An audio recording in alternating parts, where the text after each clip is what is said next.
now apologizing for letting transgender athlete Leah Thomas compete on the women's swim team. Joining us now to talk about all this is Nicole Neily, founder and president of Parents Defending Education. Now, we have a breakdown for you and our audience, obviously at home, of what UPenn must do. But I'm going to mention just a few things here. Adopt definitions for male and female consistent with biological sex, restore stolen records and titles to female athletes. They also have to issue an apology to each impacted swimmer, but the full list is right here on your screen. What do you think here? The University of Pennsylvania has agreed to ban transgender women from women's sports. The big picture here, do you think this is a final blow for transgender athletes on women's teams in college at this point? No, I think this is the first step, but I think there's a lot of ground to cover still. Penn obviously was one of the very high-profile incidents that came up several years ago. So this has been many, many years in the making. There have been civil rights complaints that were in the pipeline on this. The Department of Education conducted a full investigation. And let's remember, there was also the threat of the loss of federal funding, which is something that has been a very, very powerful weapon in this fight. But that being said, we have seen many other states and universities and school districts that have said they plan to continue their programs. Obviously, the Trump administration in a big showdown right now with Maine, California. So this is very much ongoing. That's what I want to get to, because the Trump administration, they really said $175 million in federal funding to Penn after the transgender athlete agreement was made. But we just saw, as you talked about, you have transgender athletes competing in sports. We saw someone winning in California. So what do you think? You said the money is leveraged, but is it going to be leveraged enough when some of these colleges, universities, these K-12 schools are still doing this? No, and I think that's why the Supreme Court deciding to take up those cases yesterday, announcing that, is a really big deal, because we're going to need to really show that this is where the case law is. And also, I think, what's important is, yes, President Trump signed these executive orders in January on this.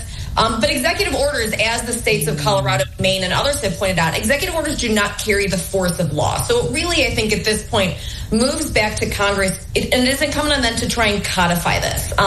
Because President Biden's Title IX rules that expanded the definition of sex to include gender identity are enjoined, it now reverts back to what Betsy DeVos's rules from 2020 were, which do have some of these rules. But we really, I think, as fun as it has been to have this whiplash every 4 to 8 years, we don't want to do this anymore. And so it's time to draw a line under this. Our friends at the Defense of Freedom Institute have some model legislation up before the Hill to try and make sure that this doesn't happen anymore. But the courts are a big part of this as well. Got you. So you're saying legislation is needed, and then you're watching that Supreme Court decision. Okay. Now let's talk about a nationwide investigation by your organization, Defending Education, that found that multiple examples of public school districts agreeing to union contracts that were full of DEI initiatives. What exactly did you find on this when you went through this?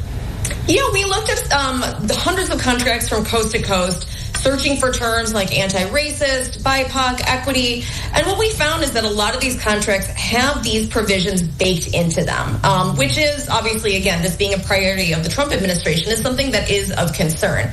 And so these are things like specific professional development for some staff but not others based on race. Equity training would lead to more money in teachers' contracts. And then also just statements like in Minneapolis, they say that they have an educator caucus, that the whole purpose of it is to disrupt the district as a white institution.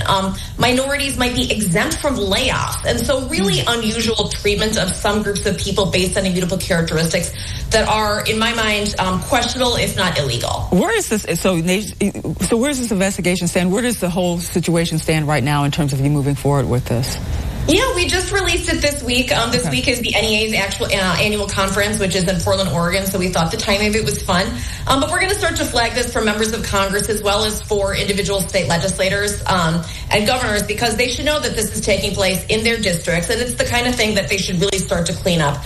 Because, again, with the Trump administration very intent on pulling funding, if they believe that discrimination has taken place, this is the kind of thing that really shouldn't be there in the first place at all. All right, Nicole Neily, Defending Education, thank you for joining us, and happy 4th. Thank you. Happy 4th.